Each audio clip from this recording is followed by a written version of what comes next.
Bismillahirrahmanirrahim. Maulana Muhammad Ilyas Al-Kandahlawi. Kita akan mengenal lebih dekat dua mutiara dari Kandahla, yaitu Maulana Muhammad Ilyas Al-Kandahlawi.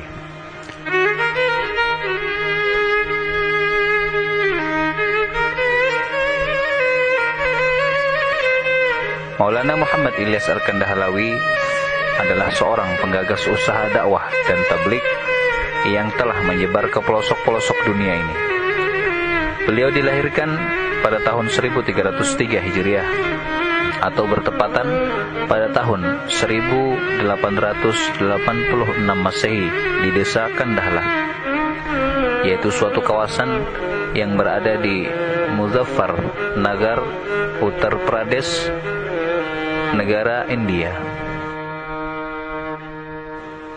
Ayah dari Maulana Muhammad Ilyas Al-Kandahlawi bernama Syekh Maulana Muhammad Ismail bin Ghulam Hussein bin Hakim Karimbakh, dan nasab beliau berakhir pada seorang sahabat besar, yaitu Sayyidina Abu Bakar As-Siddiq radhiyallahu ta'ala anhu. Ayah Maulana Ilyas, yaitu Syekh Muhammad Ismail, adalah seorang ulama dan sufi yang di antara kebiasaan beliau yaitu selalu menjalani hidup dengan beruzlah, berkhalwat, beribadah, membaca Al-Quran, dan berkhidmat, melayani para musafir, serta mengajarkan Al-Quran dan ilmu-ilmu agama. Maulana Ilyas sangat memperhatikan amalan-amalan sunnah dalam seluruh kehidupan beliau, dan senantiasa mengamalkan doa ma'thur dari hadis untuk waktu dan keadaan yang berlainan.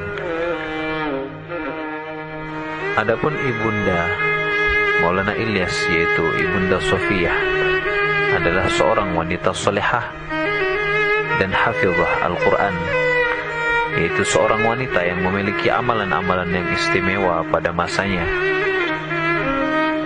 Amalan dari ibunda Maulana Ilyas rahimahullah yaitu selalu membaca Al-Quran tidak kurang dari 10 juz setiap hari, membaca sholawat 5.000 kali, membaca lafaz Allah sebanyak 5.000 kali, membaca tahlil la ilaha illallah 1.200 kali, dan hasbunallah wa ni'mal wakil 1.000 kali, dan amalan-amalan lainnya. Keluarga besar Maulana Ilyas Al-Kandahlawi rahimahullah terkenal sebagai gudang ilmu agama dan memiliki sifat wara'. Saudara beliau di antara lain Maulana Muhammad, yaitu saudara yang tertua, dan Maulana Muhammad Yahya, saudara beliau yang kedua. Sementara Maulana Muhammad Ilyas adalah putra ketiga dari tiga bersaudara ini. Riwayat tarbiyah Maulana Muhammad Ilyas Al-Kandahlawi. Maulana Muhammad Ilyas Al-Kandahlawi pertama kali belajar agama yaitu kepada kakak beliau, Syekh Muhammad Yahya rahimahullah ta'ala.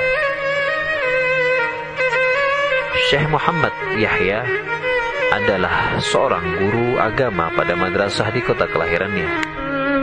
Syekh Muhammad Yahya rahimahullah ta'ala adalah seorang ulama yang bermazhab Imam Abu Hanifah radhiyallahu ta'ala anhu, dan beliau adalah teman dari seorang ulama dan penulis Islam terkenal, yaitu Syekh Abul Hasan Al-Hasani An-Nadwi, yaitu seorang direktur pada lembaga Darul Ulum di Lucknow, India.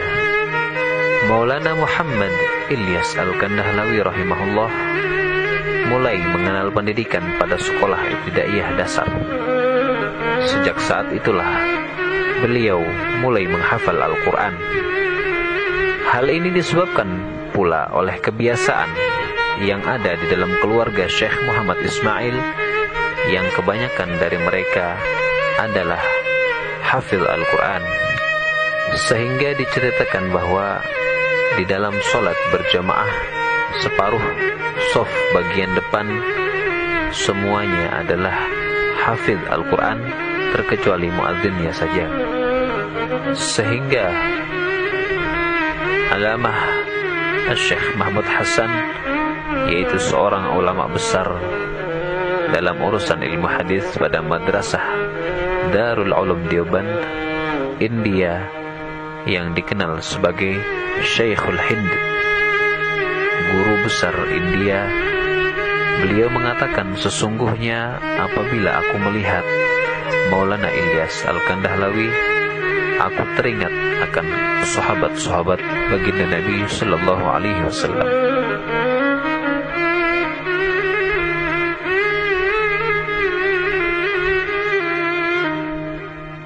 Ketika Maulana Ilyas rahimahullah berusia 11 tahun, beliau dibawa sang kakak untuk berangkat menuntut ilmu kepada Syekh Rashid Ahmad Al-Ganggowi, seorang tokoh ulama sufi di desa Ganggoh, kawasan Sarampur, Uttar Pradesh, India.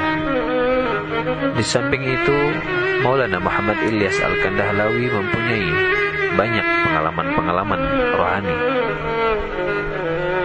Beliau pernah suatu ketika di saat beliau tengah berzikir dan tawajuh kepada Allah Subhanahu wa taala, Maulana Ilyas rahimahullah merasakan beban yang berat di hatinya. Maka hal yang seperti itu beliau adukan kepada Maulana Ganggowi. Sang guru pun terkejut dan berkata bahwa hal yang semacam ini juga pernah dirasakan oleh Maulana Muhammad Qasim. Lalu Maulana Muhammad Qasim mengadukan kepada guru beliau, dan ternyata hal itu merupakan sebuah isyarah bahwa Allah Subhanahu wa ta'ala akan memberikan tugas khusus kepadanya.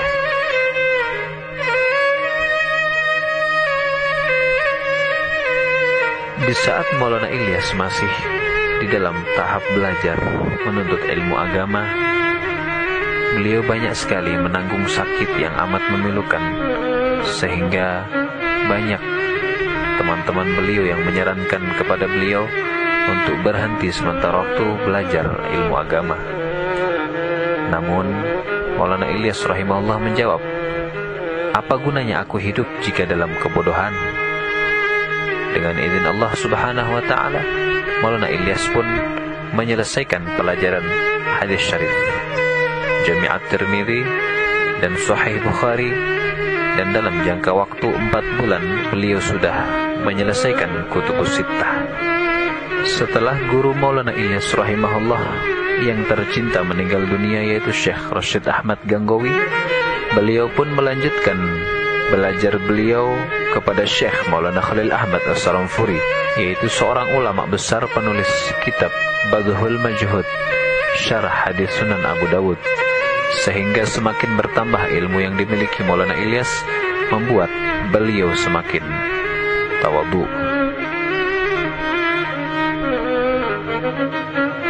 Kedudukan Maulana Ilyas Al-Kandahlawi di hadapan para ulama di masanya. Ketawaduan Maulana Ilyas rahimahullah di usia mudanya menyebabkan beliau dihormati di kalangan para ulama dan masyayikh. Pada suatu ketika di Kandahla ada sebuah pertemuan yang dihadiri oleh ulama-ulama besar. Di antaranya terdapat nama Syekh Abdurrahman Ar-Raifuri, Syekh Khalid Ahmad As-Saramfuri, dan Syekh Ashraf Ali At-Tanwi. Kemudian tibalah waktu sholat asar. Mereka meminta Maulana Ilyas untuk mengimami sholat tersebut. Hal ini menunjukkan betapa tingginya posisi Maulana Ilyas Al-Kandahlawi di hadapan tokoh-tokoh ulama pada masa itu.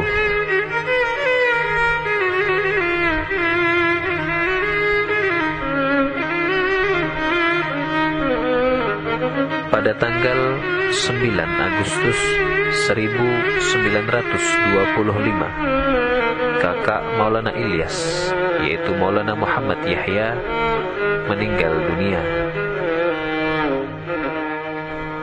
Dan 2 tahun setelah meninggalnya kakak beliau Maulana Muhammad Yahya, menyusulah kakak beliau yang tertua, yaitu Maulana Muhammad. Setelah kepergian Maulana Muhammad, masyarakat pun meminta kepada Maulana Ilyas Al-Kandahlawi untuk menggantikan kakak beliau di Nizamuddin. Padahal pada waktu itu beliau sedang menjadi salah seorang pengajar di Madrasah Madzahirul Ulum, mendirikan maktab madrasah di Mewat. Pada akhirnya, setelah Maulana Ilyas mendapatkan izin dari Maulana Khalil Ahmad rahimahullah, dengan pertimbangan jika tinggalnya Maulana Ilyas di Nizamuddin membawa manfaat, maka Maulana Ilyas pun akhirnya pergi ke Nizamuddin. Beliau pergi menuju madrasah warisan ayah beliau yang kosong akibat lama tidak dihuni. Dengan semangat mengajar yang tinggi, Maulana Ilyas pun akhirnya membuka kembali madrasah tersebut. Karena semangat yang tinggi untuk memajukan agama, beliau pun mendirikan maktab di Mewat. Tetapi kondisi geografis yang agraris menyebabkan masyarakatnya lebih menyukai anak-anak mereka pergi ke kebun atau ke sawah daripada ke madrasah atau ke maktab untuk belajar agama, membaca atau menulis. Dengan demikian, Maulana Ilyas rahimahullah meminta orang Mewat untuk menyiapkan anak-anak mereka untuk belajar dengan pembiayaan yang ditanggung oleh Maulana Ilyas sendiri. Pada akhirnya 10 maktab berhasil didirikan oleh Maulana Ilyas Al-Kandahlawi, sehingga dengan kegigihan Maulana Ilyas lahirlah beratus-ratus maktab selepas itu. Namun semua kemajuan yang telah dicapai itu ternyata belum sepenuhnya memuaskan hati Maulana Ilyas. Beliau pun melihat bahwa madrasah juga belum dapat bebas dari pengaruh lingkungan masyarakat yang begitu jahil dan begitu jauh dari agama, sehingga para santri yang telah menyelesaikan pendidikannya pun tidak sepenuhnya dapat menyumbangkan ilmunya untuk usaha meningkatkan iman. Kesimpulannya, madrasah-madrasah yang ada itu tidak mampu mengubah warna dan gaya hidup masyarakat.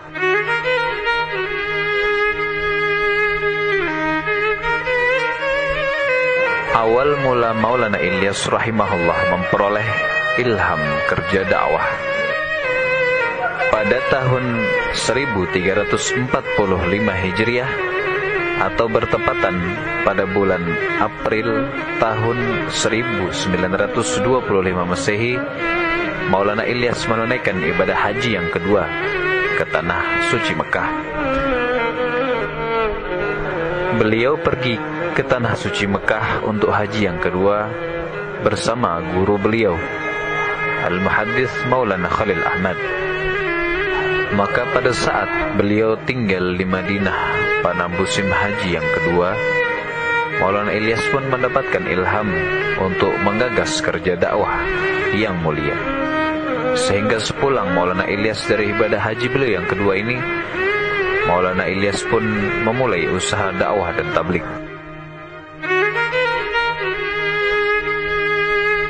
Beliau pun memulai usaha dakwah yang mulia di kota Mewat.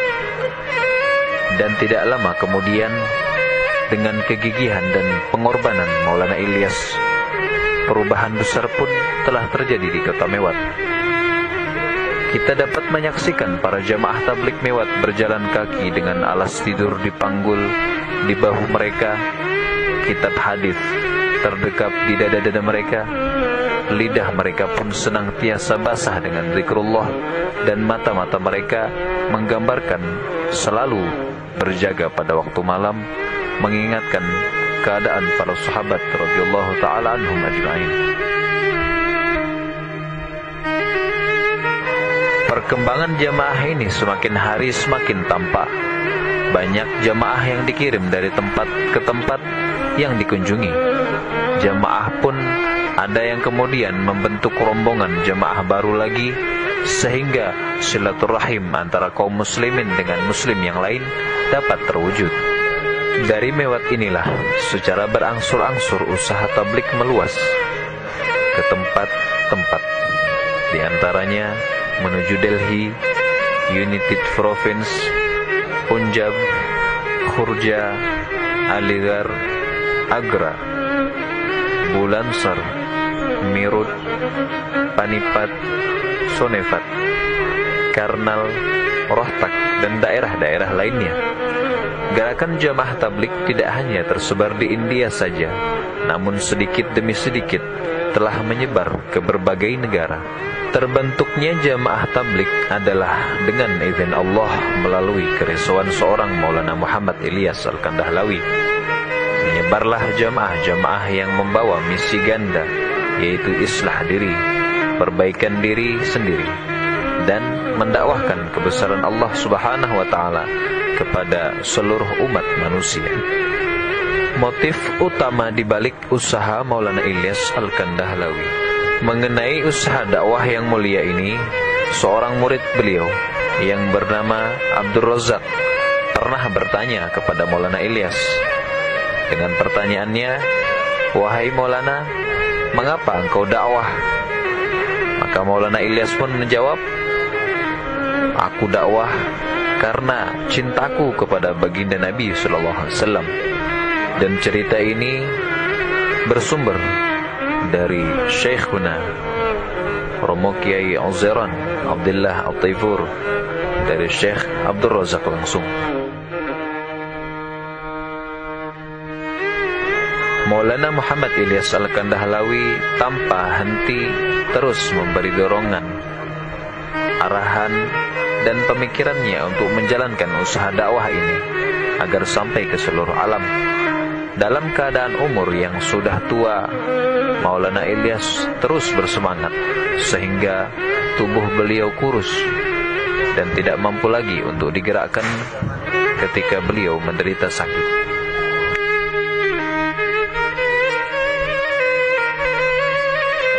Akhir riwayat perjalanan Maulana Ilyas Al-Kandahlawi, yang di sekeliling beliau pun berkata bahwa pakaian yang dikenakannya masih dalam keadaan suci.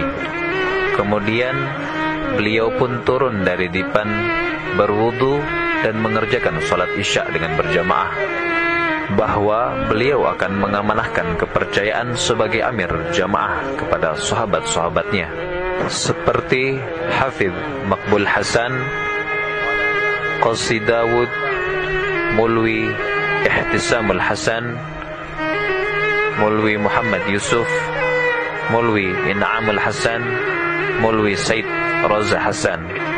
Pada saat itu terpilihlah Mulwi Muhammad Yusuf sebagai pengganti Maulana Muhammad Ilyas Al-Kandahlawi dalam memimpin usaha dakwah dan tabligh.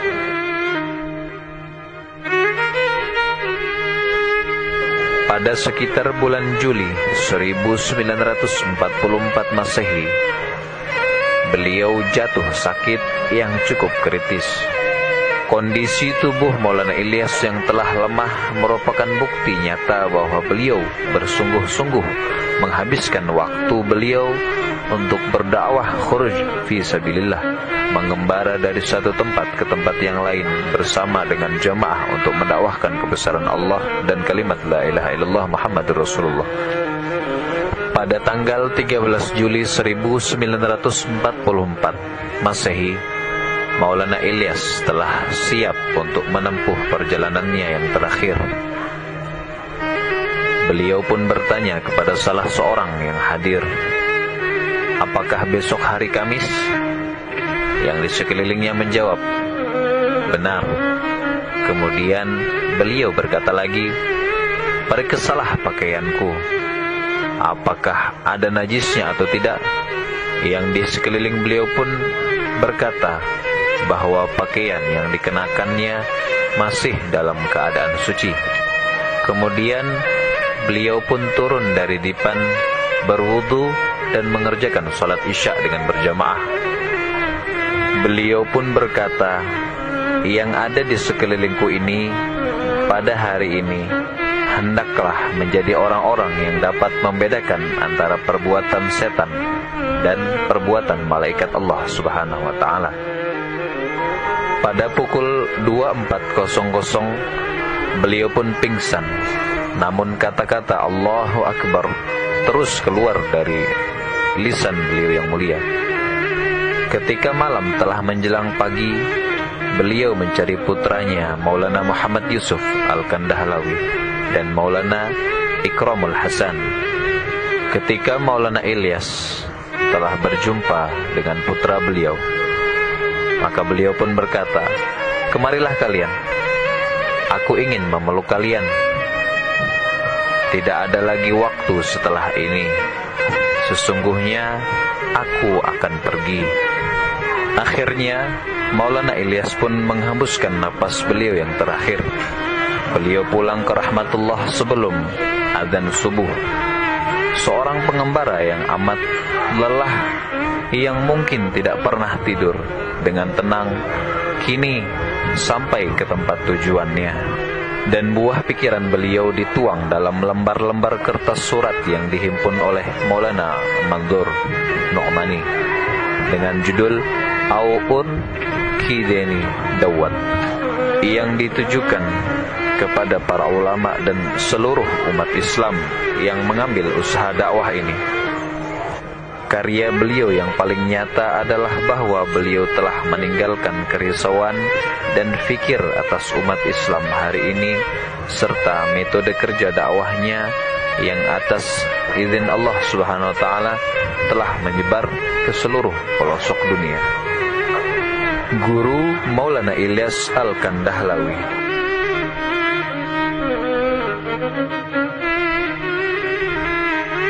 Di antara guru-guru Maulana Ilyas rahmatullah alaih, yaitu ayah beliau sendiri, Maulana Muhammad Ismail, kakak beliau Maulana Muhammad Yahya, Al-Syekh Al-Muslih Al-Kabir Rashid Ahmad Al-Ganggawi, Al-Syekh Al-Muhaddith Khalil Ahmad As-Saramfuri, yaitu penyusun kitab Bazlul Majhud, syarah kitab Sunan Abu Dawud, dan lain-lainnya. Murid-murid Maulana Ilyas Al-Kandahlawi. Adapun murid-murid Maulana Ilyas tidak tercatat secara detail dikarenakan begitu banyaknya pendatang dari pelosok-pelosok India, bahkan dari luar India. Namun yang paling menonjol di antara sekian banyak murid Maulana Ilyas, di antaranya Al-Muhaddith Maulana Muhammad Yusuf Al-Kandahlawi, putra dari Maulana Ilyas sendiri, yaitu yang menyusun kitab Hayatus Sahabah.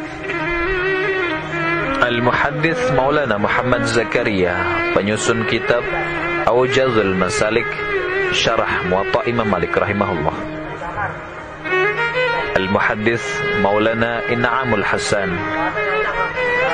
As-Sayyid Abul Hasan Ali Al-Hasani An-Nadwi, yaitu pemimpin Rabitah Alam Islami dan lain-lainnya.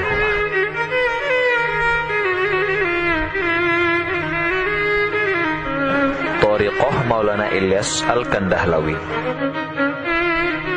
Selain dikenal sebagai mujaddid, ahli dakwah, muhaddits, Maulana Ilyas juga seorang guru mursyid dari 4 thariqah mu'tabarah, yaitu thariqat Naqsyabandiyah, thariqat Qadiriyah, thariqat Justiyah, dan thariqat Syahrawardiyah.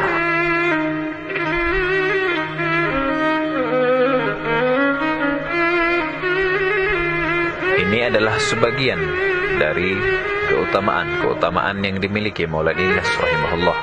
Semoga kita semua mendapat limpahan barokah dari Maulana Ilyas, sehingga kita dapat meneruskan perjuangan dan fikir beliau yang mulia. Amin ya rabbal alamin. Bismillahirrahmanirrahim. Maulana Muhammad Ilyas Al-Kandahlawi. Kita akan mengenal lebih dekat 2 mutiara dari Kandahla, yaitu Maulana Muhammad Ilyas Al-Kandahlawi.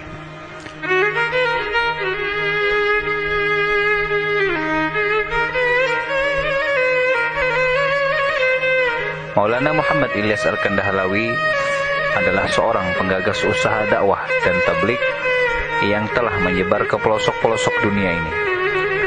Beliau dilahirkan pada tahun 1303 Hijriah atau bertepatan pada tahun 1886 Masehi di desa Kandahla, yaitu suatu kawasan yang berada di Muzaffar Nagar, Uttar Pradesh, negara India. Ayah dari Maulana Muhammad Ilyas Al-Kandahlawi bernama Syekh Maulana Muhammad Ismail bin Ghulam Hussein bin Hakim Karimbakh, dan nasab beliau berakhir pada seorang sahabat besar, yaitu Sayyidina Abu Bakar As-Siddiq radhiyallahu ta'ala anhu.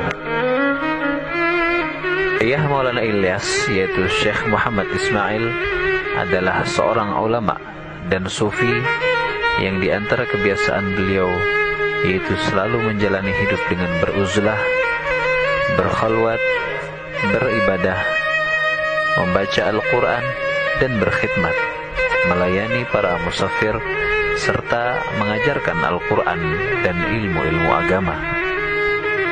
Maulana Ilyas sangat memperhatikan amalan-amalan sunnah dalam seluruh kehidupan beliau, dan senantiasa mengamalkan doa ma'thur dari hadis untuk waktu dan keadaan yang berlainan.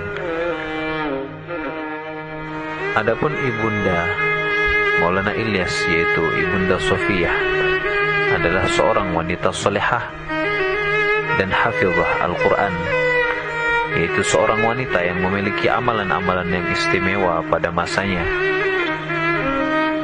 Amalan dari ibunda Maulana Ilyas rahimahullah yaitu selalu membaca Al-Quran tidak kurang dari 10 juz setiap hari, membaca sholawat 5.000 kali, membaca lafaz Allah sebanyak 5.000 kali, membaca tahlil la ilaha illallah 1.200 kali, dan hasbunallah wa ni'mal wakil 1.000 kali, dan amalan-amalan lainnya.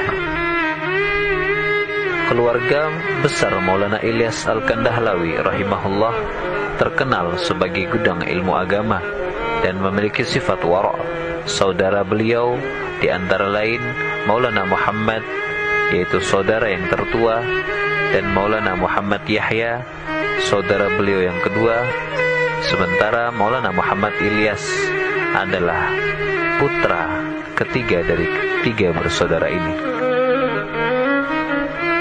Riwayat tarbiyah Maulana Muhammad Ilyas Al-Kandahlawi.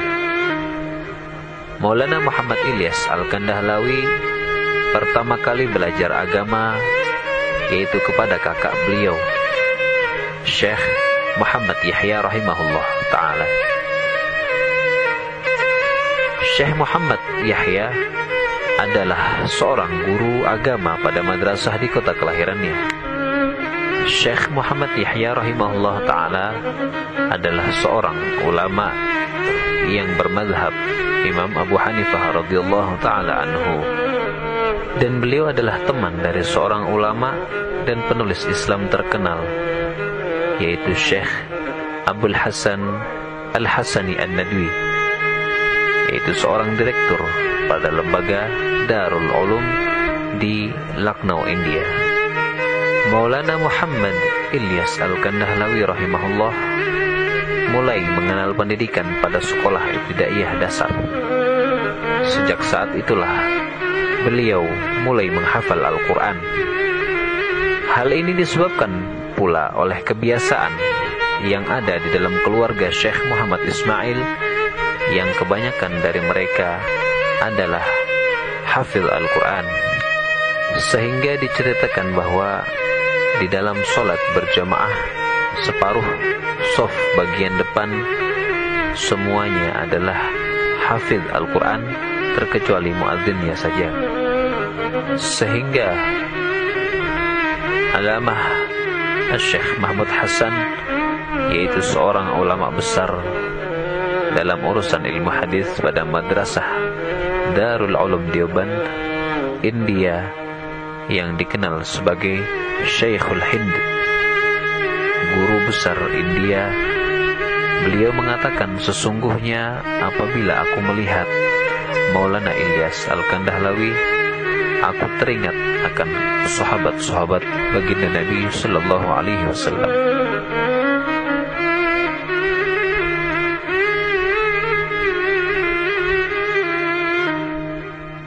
Ketika Maulana Ilyas rahimahullah berusia 11 tahun, beliau dibawa sang kakak untuk berangkat menuntut ilmu kepada Syekh Rashid Ahmad Al-Gangowi, seorang tokoh ulama sufi di desa Ganggoh, kawasan Sarampur, Uttar Pradesh, India.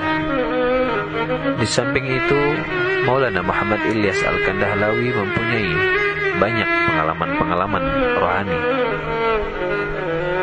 Beliau pernah suatu ketika di saat beliau tengah berzikir dan tawajuh kepada Allah Subhanahu wa taala, Maulana Ilyas rahimahullah merasakan beban yang berat di hatinya. Maka hal yang seperti itu beliau adukan kepada Maulana Gangowi. Sang guru pun terkejut dan berkata bahwa hal yang semacam ini juga pernah dirasakan oleh Maulana Muhammad Qasim. Lalu Maulana Muhammad Qasim mengadukan kepada guru beliau, dan ternyata hal itu merupakan sebuah isyarah bahwa Allah Subhanahu wa ta'ala akan memberikan tugas khusus kepadanya.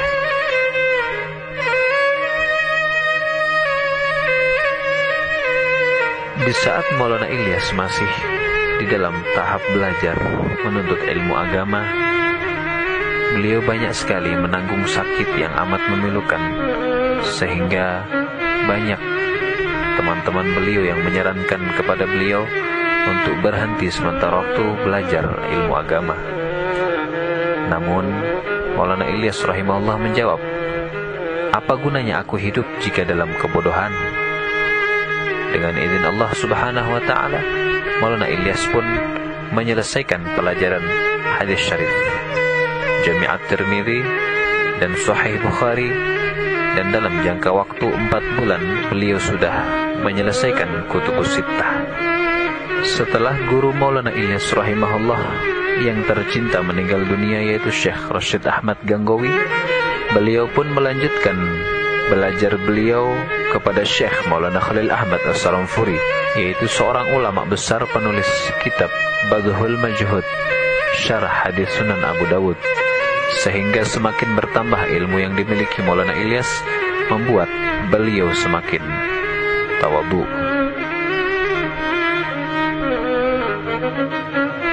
Kedudukan Maulana Ilyas Al-Kandahlawi di hadapan para ulama di masanya. Ketawaduan Maulana Ilyas rahimahullah di usia mudanya menyebabkan beliau dihormati di kalangan para ulama dan masyayikh. Pada suatu ketika di Kandahla ada sebuah pertemuan yang dihadiri oleh ulama-ulama besar. Di antaranya terdapat nama Syekh Abdurrahman Ar-Raifuri, Syekh Khalid Ahmad As-Saramfuri, dan Syekh Ashraf Ali At-Tanwi. Kemudian tibalah waktu sholat asar. Mereka meminta Maulana Ilyas untuk mengimami sholat tersebut. Hal ini menunjukkan betapa tingginya posisi Maulana Ilyas Al-Kandahlawi di hadapan tokoh-tokoh ulama pada masa itu.